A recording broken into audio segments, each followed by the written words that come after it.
Kaya ang ginawa ko, sinulat ko yung pangalan ko sa maliit na papel. Pagkatapos nun ay nilagay ko sa dulo ng ballpen at binalik ko sa bag niya.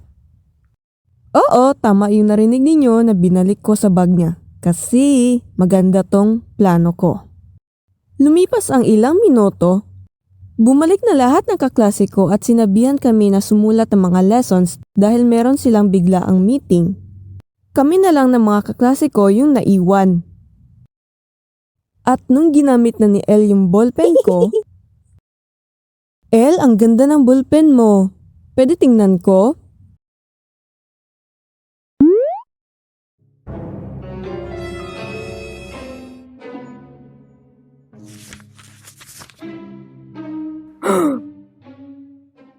Aba, akin to ah. Ninakaw mo ballpen ko.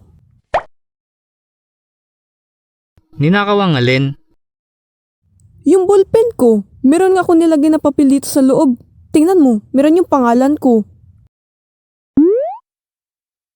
Nairi? Hala, oo nga, sa'yo nga yan. Yay, si El. Magnanakaw. Ano? Ano ninakaw niya? Yung ballpen ni Nairi. Ito oh, meron yung pangalan niya na nakalagay sa loob ng ballpen. Huy, itago niyo mga gamit niyo. Nagnanakaw pa rin ng gamit si El. Hanggang ngayon di pa nga ako makapaniwala na ginawa ko yun. Kahit yung guardian angel ko siguro nagulat din sa pangyayari. May plus points na po ba ako sa langit nito? At nung nangyayari yun, feeling ko nga parang ako yung bida sa palabas na naging matagumpay yung plano ko. Paano kasi ang bagal dumating ng karma? Kaya ayan tuloy, naging karma ako agad-agad. Pero wag niyo yun gawin. Basta, wag. Ginawa ko yun hindi lang para sa akin kundi para na rin sa mga kaklase ko. Para malaman nila na siya yung nagdanakaw ng mga gamit sa classroom at hindi niya na maulit pa.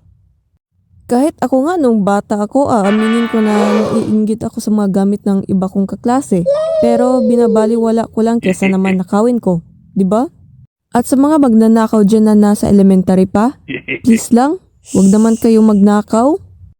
Ang babata nyo pa tapos meron na kayong ticket. Lo! Psst! Hingi rin kayo sa mga magulang ninyo or kung pwede pag-ipunan ninyo para hindi mabigat sa bulsa nila. So, yun lang.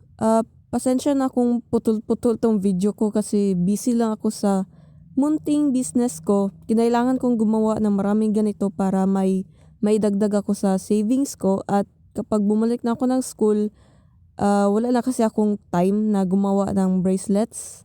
At maliban dyan, nag-advance reading din ako sa mga lessons kasi babalik na ako ng school. Kung nagtataka kayo bakit Korean, meron kaming ganitong subject kahit hindi naman related sa course ko. Wala lang, binigay lang ng school. By the way no, maraming salamat sa nakakulab ko dito sa animation na sina John Animation at Endon Animation. Mag-subscribe kayo sa kanila.